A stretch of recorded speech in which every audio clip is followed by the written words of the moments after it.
প্রথমত হলো যে এইরকম একটা ঘটনা নিয়ে আসলে আমাদেরকে কথা বলতে হবে। রাষ্ট্রের পুনর্গঠনে তো আমাদেরকে অনেক ব্যাপারই কথা বলতে হচ্ছে, আমরা সবাই মিলে বলবার চেষ্টা করছি যে যার জায়গা থেকে। কিন্তু আপনাদেরকে লিটারারি বলি যে গত জুলাইয়ের পরে যে দীর্ঘ সময় আমরা ট্রমার মধ্যে ছিলাম, এই জুলাইয়ের সময়গুলোতে আমাদের মনে হয় অনেকেরই সমান এক্সপিরিয়েন্স যে গতকাল রাতে আমরা আসলে কেউ ঘুমোতে পারি নাই এবং সেই জুলাইয়ের ট্রমার মধ্যে চলে গিয়েছিলাম যে, এবং আমার ধারণা আপনারা কেউ ভিডিওটা পুরোপুরি দেখে শেষ করতে পারেন নাই। একটা মানুষকে হত্যা নিশ্চিত করবার জন্য মানে আনন্দ করে পাথর মেরে হত্যা করা হচ্ছে, মানে সেইটা আমরা দেখছি চোখে, মানে আসলে এর থেকে লজ্জা, মানে মাঝে মধ্যে আপনার শুধু মনেই হবে যে দুনিয়ার সব কিছু ছেড়ে ছুড়ে আমরা কোথাও চলে যাই। আমাদের আসলে এত অসহায়ত্ব এই রাষ্ট্রের মধ্যে, আমরা কোথায় যাবো আসলেই আমরা জানি না। তো আপনাদেরকে যেটা একটা কথা সেটা হচ্ছে যে দেখলাম যে সরকারের মধ্য থেকে একজন উপদেষ্টা আসিফ মাহমুদ তিনি ফেসবুক পোস্ট দিয়েছেন যে প্রস্তর যুগে চলে এসেছি আমরা, আর বিএনপি উল্টাভাবে বলছে যে সরকার ব্যর্থ। তো দুজনকে ছোট দুটো প্রশ্ন করে আমরা আমাদের কিছু ফাইন্ডিংস বলতে চাই। সরকার বলছে, বা সরকারের একজন উপদেষ্টা, মানে এটা সরকারেরই ভয়েস নিশ্চয়ই, যে প্রস্তর যুগে এসছে। তো এই যে জুলাইয়ের পরে আদিম অসভ্যতায় ফিরে যাওয়া আপনি যেটাকে বলেছেন, তাহলে গত এক বছর আপনারা তো বাংলাদেশের ইতিহাসে সব থেকে সুশীল, সভ্য, মডেস্ট সরকার আপনারা। তো এই সুশীল এনজিওবাদী সরকার থাকা অবস্থায় বাংলাদেশ কিভাবে প্রস্তর যুগে ফিরে গেল? এই প্রস্তর যুগে যাতে ফিরে যেতে না পারে এই জন্য গত একটা বছর আপনারা কি ছিঁড়েছেন? এই ছেঁড়া জিনিসটার নাম বলেন। পুলিশে কয়জন নতুন পুলিশ নিয়োগ দিয়েছেন? একটা শুধু কনস্টেবল নিয়োগ হয়েছে ছোট করে, অথচ এই রাষ্ট্র পুনর্গঠনের জন্য সব থেকে বড় আমাদের দরকার ছিল পুলিশ। হাজারবার বলেছি আপনারা কমপক্ষে 50,000 পুলিশ নিয়োগ করেন। এই 50,000 পুলিশ যদি 1 টাকা ঘুষ না দিয়ে চাকরি নিতে পারে তাহলে তার কোনো দায় নাই যে ঘুষ খেয়ে তারপরে সেই যেই টাকা দিয়ে চাকরি নিছে সেই টাকা ফেরত দিতে হবে। আপনি 50,000 তো দূরের কথা, আপনি কয়জন পুলিশ নিয়োগ দিচ্ছেন? আপনি নিয়োগ দিতে পারেন নাই। নাম্বার 2, আর্মির ক্ষেত্রে যেই অবস্থায় আর্মি তার ক্ষমতা আছে, মানে যে কাউকে বিচারিক ক্ষমতা দেওয়া আছে, আর্মির বিচারিক ক্ষমতা থাকা অবস্থায় কি করে এরকম ঘটতে পারে? আজকে ঢাকা শহরের মধ্যে এরকম একটা ঘটনা, এই জন্য আমরা বলছি। আপনারা কি জানেন বাংলাদেশের প্রত্যেকটা ইউনিয়নে, উপজেলায়, জেলায় এরকম প্রতি ঘটনা প্রতিদিন কত ঘটছে? ঢাকার সাংবাদিকতা আর উপজেলা, মফস্বল জেলার সাংবাদিকতা এক না। কারণ আপনারা জানেন বাংলাদেশের কোনো মিডিয়ার সেই ক্যাপাসিটি নাই তাদের উপজেলা প্রতিনিধি, তাদের জেলা প্রতিনিধিকে বিরাট করে স্যালারি দিয়ে ইন্ডিপেন্ডেন্ট আকারে তাদেরকে রাখবে। তারা ওখানে কেউ একটা ব্যবসা করে, কেউ একটা দোকান করে, তার সাথে ওই পলিটিক্যাল এঙ্গেজমেন্টের মধ্যে থাকতে হয়। এমন কোনো ঘটনা নাই যেটা সে তার হাউসে পাঠালে নিউজ করতে পারবে, কারণ পরের দিনই তার বাড়িতে আক্রমণ হবে, সাংবাদিকতা দূরের কথা এলাকায়ও থাকতে পারবে না। বাংলাদেশের ইউনিয়ন থেকে শুরু করে, গ্রাম থেকে শুরু করে, উপজেলা, জেলা, ভয়াবহ অবস্থা। তো আমি সরকারকে বলতে চাই যে আপনারা এই যে এখন এটাকে বিএনপির কি দায় সেটা আমরা বলবো, অন্যান্য রাজনৈতিক দলের কি দায়, কিন্তু আপনি যে রাষ্ট্রে খুব সচেতনভাবে একটা কেওয়াস তৈরি হতে দিতে পারছেন যাতে আগামীতে একটা আধা সুশীল সরকার, আধা রাজনৈতিক, আধা সুশীল সরকার যাতে থাকে, যাতে পলিটিক্যাল পার্টিসগুলোর উপরে মানুষের মন মেজাজ খারাপ হয়ে যায়, এইটাকে আপনি সচেতনভাবে করছেন না। না করলে এজেন্সি কোথায়? বাংলাদেশে উপরে আল্লাহ, সারা পৃথিবীর যারা ধর্ম বিশ্বাস করে যে একটা গাছের পাতা নড়লেও সে জানে, আর রাষ্ট্রের মধ্যে এজেন্সি জানে দুনিয়ার সব। এইখানে ভয়াবহ হত্যাকাণ্ড ঘটলো, শুধু ঘটে নাই, নিপুণভাবে তার ভিডিও করা হলো। তাহলে এইটা এজেন্সি কিছু জানে না? এর মানে আমরা কেউ যদি নাও জানি তাহলে তো রাষ্ট্র জানে। রাষ্ট্রকে কেন সেইটা গ্রেপ্তার করতে 3 দিন সময় লাগলো? কেন মিডিয়ায়, এবং আরো ভয়াবহ ব্যাপার হলো মিডিয়ায় খেয়াল করেন কিভাবে ব্ল্যাক আউট হয়ে যায় সবকিছু। এইরকম জঘন্যতম ভয়াবহ হত্যাকাণ্ড মূলধারার মিডিয়ায় আসেই নাই, কোনো টিভিতে আসে নাই, এমনকি মাল্টিমিডিয়াও আসে নাই। 1-2টা পত্রিকা ছোট করে নিউজ করেছে, এবং সেখানেও আবার 2-3টা পত্রিকা তারা তাদের রাজনৈতিক সংশ্লিষ্টতা এড়িয়ে গেছে। 1-2টা পত্রিকা সামান্য ইনসাইট দিয়েছে। গতকালকে দুপুরে 2টার দিকে আমাদের এক ভাই অ্যাক্টিভিস্ট, তিনি এইটা সর্বপ্রথম এনেছেন, আমরাও বিশ্বাস করতে চাই না তিনি যেভাবে লিখেছেন। বিকেলে ভিডিওর সামনে এসেছে। আজকে আপনারা কেউ বলতে পারবেন যে কালকে ভিডিও যদি এরকম সামনে না আসতো তাহলে এইটা আজকে এরকম হতো? তারপরেও মিডিয়াটাকে সেন্সরশিপ করেছে। মিডিয়া আসার পরও দেখবেন গতকালকে সারা বাংলাদেশে রাতে যে স্বতঃস্ফূর্ত প্রতিবাদ হয়েছে, অধিকাংশ মিডিয়া সেটা লাইভে যায় নাই, তারা রেকর্ড রেখেছে, বলেছে পরে করবে। এখন কেন? মিডিয়ার চরিত্রটা হয়েছে এমন। দেখেন বাংলাদেশে এমন মিডিয়া হাতে গোনা 2-1টা থাকতে পারে যারা মূলত মিডিয়াকেই বিজনেস আকারে ধরে ওখান থেকেই তাদের হাউসের সবার স্যালারি হয়। মূলত এখানে মিডিয়ার কাজ, মিডিয়া কাজ করে না। মিডিয়ার কাজ হলো তার কর্পোরেট হাউসের স্বার্থে ডিলিং তৈরি করা। সুতরাং এই যে আগে যারা আওয়ামী লীগ চেটেছে 15 বছর ধরে, সেই চাটাটা এখন জিব্বাটা একটু একবার কুলি করে বিএনপির দিকে জিব্বা বাড়িয়ে দিয়েছে। এটা বিএনপিকে বলতে হয় না আমাকে চাটো, কারণ সে জানে আগামী এখন আবার বেশ কিছুদিন ক্ষমতায় বিএনপিকে থাকবে, সুতরাং প্রচুর পরিমাণ বিএনপিকে চাটতে হবে।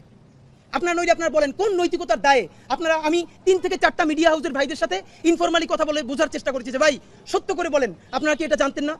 ওনারা সঠিক উত্তর দিতে পারেন না। এর মানে হলো ওনারা জানতেন কিন্তু ওনারা এত বড় ঝামেলায় যেতে চান নাই। তো এই যে সেন্সরশিপ, এর মানে মিডিয়া, আজকে একটা প্রশ্ন করি, ঢাকার মধ্যে প্রকাশ্য দিবালোকে পাথর মেরে মানুষকে হত্যা করা যায় এবং মিডিয়া দিয়ে সেটা ধামাচাপা দেওয়া যায়, তাহলে নির্বাচনের সময় সারা বাংলাদেশে হাজার হাজার কেন্দ্রে কত পাথর মারা হবে, কত গুলি করা হবে, তখন যে মিডিয়া কি করবে তা আমাদের বুঝ হয়ে গেছে। এই মিডিয়ার উপরে ভরসা করে বাংলাদেশের নির্বাচন তো দূরের কথা, সামনের কোনো কাজেই যাওয়া যাবে না যতক্ষণ না পর্যন্ত মিডিয়ার সংস্কার করা যাবে, যতক্ষণ না পর্যন্ত পুলিশের সংস্কার করা যাবে। তো সরকারকে বলি, এই যে গত 1 বছরে আগের মিডিয়াগুলো তো সবাই মিলে কম বেশি আওয়ামী লীগকে চাপতে হয়েছে, ইচ্ছায় অনিচ্ছায়। আপনি গত 1 বছরে কয়টা নতুন মিডিয়া আনতে পারছেন? যারা জুলাইয়ের ন্যারেটিভ নির্মাণ করবে আপনি সেইটা পারেন নাই, আপনি মামলা দায়ের করতে পারেন নাই, আমরা ভিডিওকে সামনে আনার আগ পর্যন্ত আপনি গ্রেপ্তার করতে পারেন নাই। আপনি আবার সরকারের তরফ থেকে বলছেন কি যে প্রস্তর যুগে, এই প্রস্তর যুগটা আপনারা করছেন যাতে এখানে অ্যাপলিটিক্যাল সিচুয়েশন তৈরি হয় এবং এদেশে একটা আধা কাঁচরা আধা সুশীল এনজিওবাদী সরকার টিকে থাকে। আর এই এনজিওবাদী সরকার টিকিয়ে রাখার একমাত্র বড় কারণ হতে পারে মানুষ আগামী 1 বছর পর এই অবস্থা দেখে আওয়ামী লীগকে ফিরিয়ে আনার জন্য গণ আন্দোলন করবে। আমি আপনাদেরকে বলে রাখি, যদি আওয়ামী লীগ কোনোদিন এই গণহত্যাকারীরা দেশে ফিরে আসতে চায় বা আসার কোনো অবস্থাও তৈরি হয়, তার দুইটা দায় সমানকে, দুইজনকে নিতে হবে। রাজনৈতিক দল হিসেবে সবার আগে তার দায় নিতে হবে বিএনপিকে। বিএনপির এই ব্লান্ডারের কারণে এই দেশে আওয়ামী লীগের তার পরিস্থিতি তৈরি হবে। আর দ্বিতীয়ত এই সুশীল এনজিওবাদী সরকার যে না পুলিশ সংস্কার করে, সে না পুলিশ নিয়োগ দেয়, না গ্রেপ্তার করে, না সে রুল করে, না সে কুইট করে, সে কিচ্ছু করে না, সে শুধু ফেসবুকে পোস্ট দেয়। আপনাদেরকে একটা কথা বলি, সরকারের এই প্রস্তর যুগ। দ্বিতীয়ত আসেন বিএনপি বারবার কি বলছে, সরকার ব্যর্থ। তাহলে বিএনপিকে একটা কথা আপনাদেরকে মনে করাই দেই, এই যে বারবার বলছেন সরকার ব্যর্থ, সরকার তো আমরা দেখেছি বিভিন্ন উপজেলায়, আপনারাও মিডিয়া নিউজ করেছেন মাঝে মধ্যে, যে আওয়ামী লীগের অমুককে গ্রেফতার করেছে পুলিশ, স্থানীয় বিএনপি থানায় হামলা করে তাকে ছিনিয়ে এনেছে। এটা কেমন খেলা বিএনপি?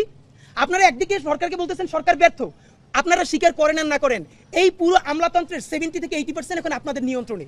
এটা আপনারা তাদেরকে বলতে হয় না, এমনি সচিব থেকে শুরু করে থানার ওসি পর্যন্ত প্রত্যেক উপজেলা বিএনপি সভাপতিরা সকালে উঠে ফোন দেয়, জিজ্ঞেস করে ভাই ডায়াবেটিসটা ভালো, খেয়াল রাখবেন, করোনা লাগলে আমার বলবেন, স্টাফ দিয়ে পাঠাই দিব।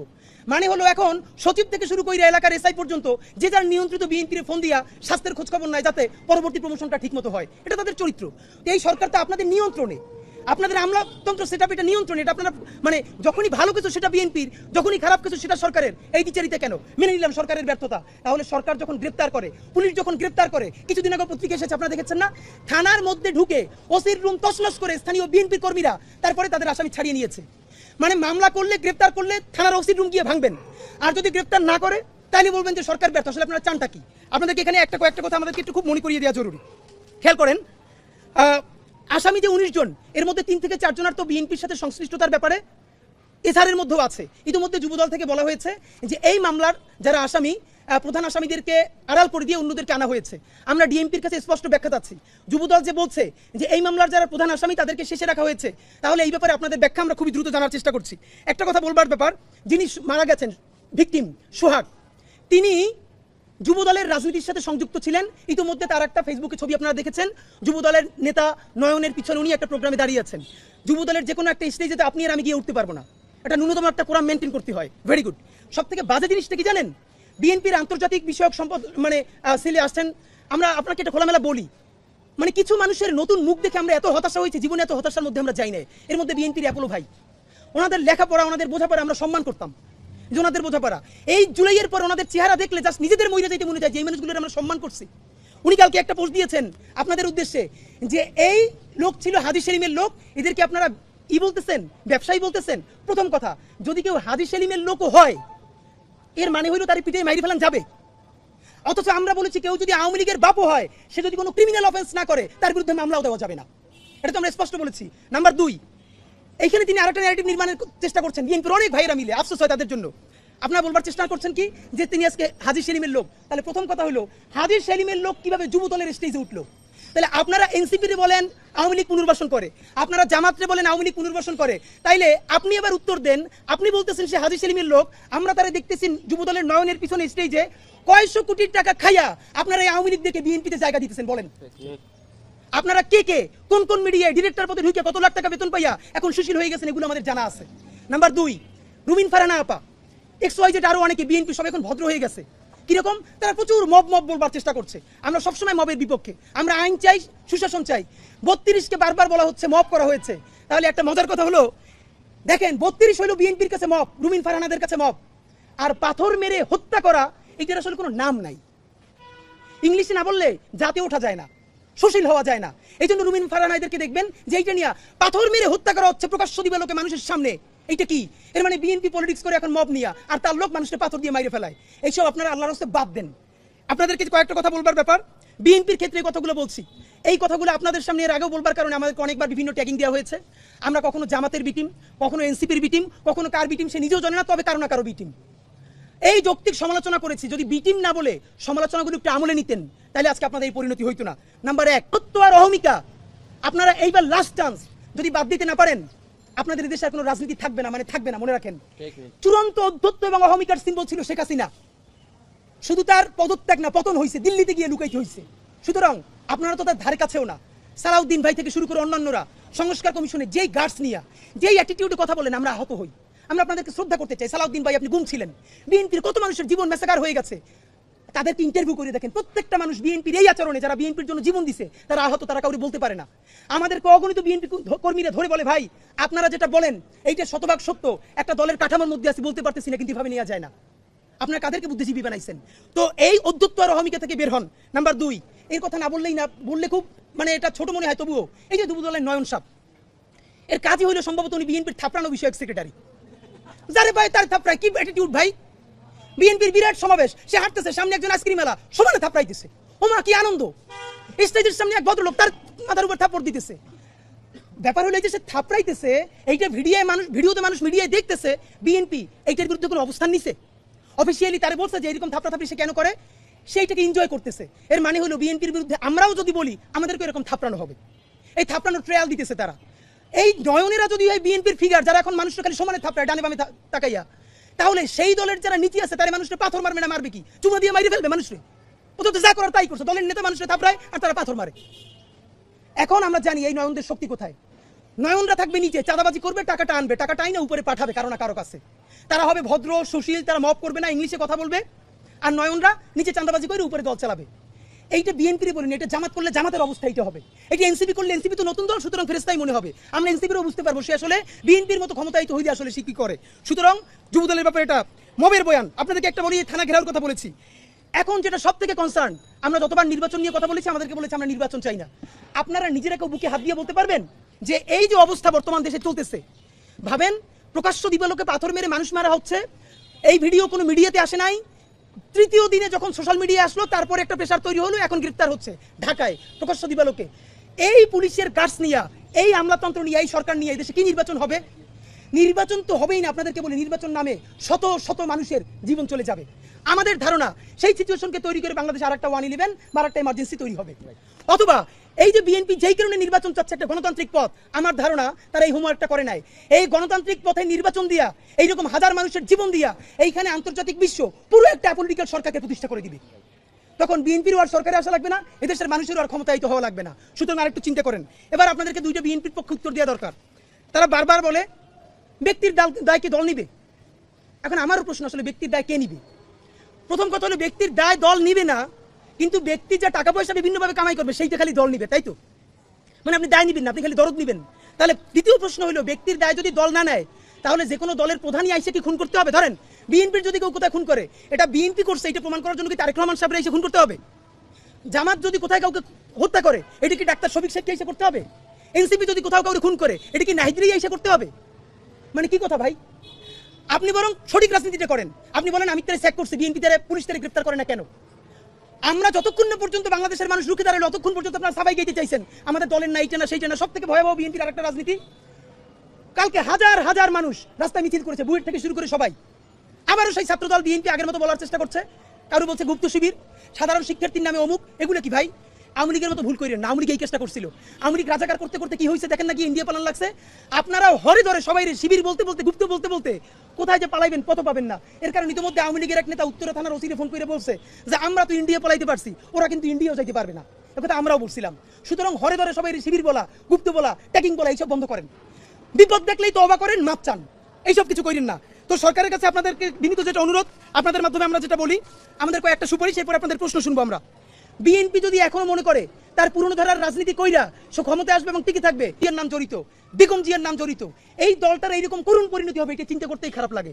আমাদের ধারণা এইরকম যদি বিএনপি এখনো তাদেরকে না শুধরায়, বেগম জিয়ার মৃত্যুর সাথে সাথে বাংলাদেশের রাজনীতি থেকে বিএনপি বিদায় ঘটে যাবে। এখনো বিএনপি যেটুকু না সেটা বিএনপির বেগম জিয়ার নামে, বেগম জিয়ার মৃত্যুর সাথে সাথে বাংলাদেশ থেকে কিন্তু বিএনপি নাই হয়ে যাবে। কিন্তু সেটা আমাদের জন্য খুব আনন্দের সংবাদ না, কারণ ভারতীয় আধিপত্যবাদ বিরোধী লড়াইয়ে শহীদ জিয়ার বেগম জিয়ার বিএনপিও আমাদেরকে লাগবে। এবং আপনাদেরকে সরকারের প্রতি একটাই কথা, অতি দ্রুত নতুন পুলিশ নিয়োগ করেন। এবং আপনারা, সরকার এতদিন বিএনপি আপার হ্যান্ড নিয়ে নিছিল সরকারের কাছে, সরকার কোনোভাবে বিএনপিকে ম্যানেজ করতে পারতেছিল না। You get the upper hand. আপনি আবার বিএনপির বলেন এইটার রাজি হন, জুলাইয়ের পক্ষে থাকেন, ঘোষণাপত্র দেন, সনদ দেন, নতুন সংবিধান চান, না করলে বিএনপি নিজেই চাপে পড়ে যাবে। সুতরাং বাংলাদেশের জনগণের প্রতি সর্বশেষ অনুরোধ, এইটা সকল বাংলাদেশের জনগণের প্রতি, এই জুলাই এই বাংলাদেশের স্বাধীনতার সার্বভৌমত্ব আমরা কোনো একক রাজনৈতিক দলের কাছে ছেড়ে দেই নাই। যেই পাথর দিয়ে মারছে আজকে বিএনপি, তা যদি জামাত করে আর এনসিপির বিপক্ষে করে, এনসিপিও করে, জামাত এনসিপির একটু বলে যাই, আপনারা হয়তো একটা সুযোগ পাইছেন কালকে বিএনপির বিরুদ্ধে পলিটিক্স করতেছেন, এটা আপনি করবেন, ওটা আপনাদের কাজ। কিন্তু মনে রাখেন, এই কাজ আপনারা করলে মনে রাখেন যে আপনাদেরকে কেউ চুমু দিবে, যে করবেন তারই কিন্তু ভয়াবহ অবস্থা হবে। সুতরাং বাংলাদেশের জনতার প্রতি বিনীত অনুরোধ, এই জুলাই আপনারা একটা তুমুল আন্দোলনে নামেন, যেই আন্দোলনের প্রধান উদ্দেশ্য হবে জুলাইয়ের ঘোষণাপত্র। জুলাইয়ের ঘোষণাপত্র সংবিধানের তফসিলি দিলে হবে না, এটা সংবিধানের প্রস্তাবনায় রাখতে হবে। এইটা প্রস্তাবনায় রাখলেই কেবল নতুন বাংলাদেশের সূচনা যে হয়েছে এইটা আনুষ্ঠানিকভাবে শুরু হবে। নাম্বার 2, নতুন রাষ্ট্র বিনির্মাণ কিসের আলোকে হবে? জুলাই সনদ ঘোষণা করতে হবে। নাম্বার 3, ফ্যাসিবাদী বাকশালী সংবিধানকে বিলুপ্ত করে নতুন সংসদে নতুন সংবিধান তৈরি করতে হবে এবং রাষ্ট্র কাঠামোর মধ্যে যেই জিনিসগুলো ফ্যাসিবাদী রাষ্ট্র কাঠামো করে রেখেছে, আমলাতন্ত্র, পুলিশ, এটাকে সম্পূর্ণ ভেঙে নতুন বাংলাদেশে আমাদের নতুন রাষ্ট্রযন্ত্র কায়েম করতে হবে। এই জন্য যে কোনো দলে হোক, ব্যানারে হোক, সেটা যে কোনো নামে হোক, সারা বাংলাদেশের জুলাই যোদ্ধারা, ইনসাফের বাংলাদেশের মানুষেরা আপনারা একতাবদ্ধ হন।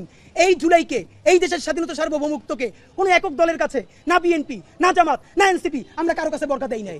এই দেশের মালিক বাংলাদেশের জনগণ, এই স্বাধীনতা সার্বভৌমত্ব আমরা এটি টিকিয়ে রাখবো। বাংলাদেশ জিন্দাবাদ, ইনকিলাব জিন্দাবাদ। ভাই, কারো কোনো প্রশ্ন থাকলে বলতে পারেন, শেষ করো।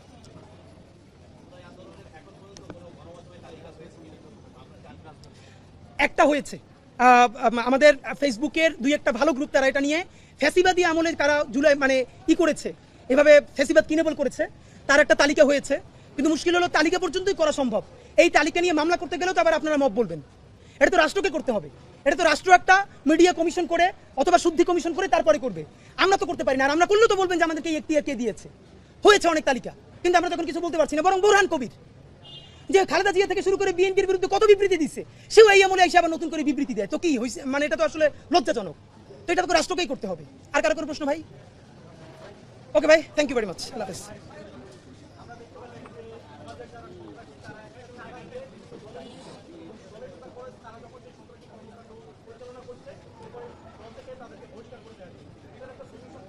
এটার সলিউশন পুরো রাজনীতিতে আমাদের এই অর্থের চ্যানেলটা বন্ধ করতে হবে। আমার মিছিলে যদি 10,000 লোক লাগে, এটা তো ফ্রি আসবে না, তাদের তো টাকা পয়সা লাগবে। তো এই টাকা পয়সাটা কে দিবে? এই টাকা পয়সা তো কোথাও না কোথাও চাঁদাবাজি করতে হবে।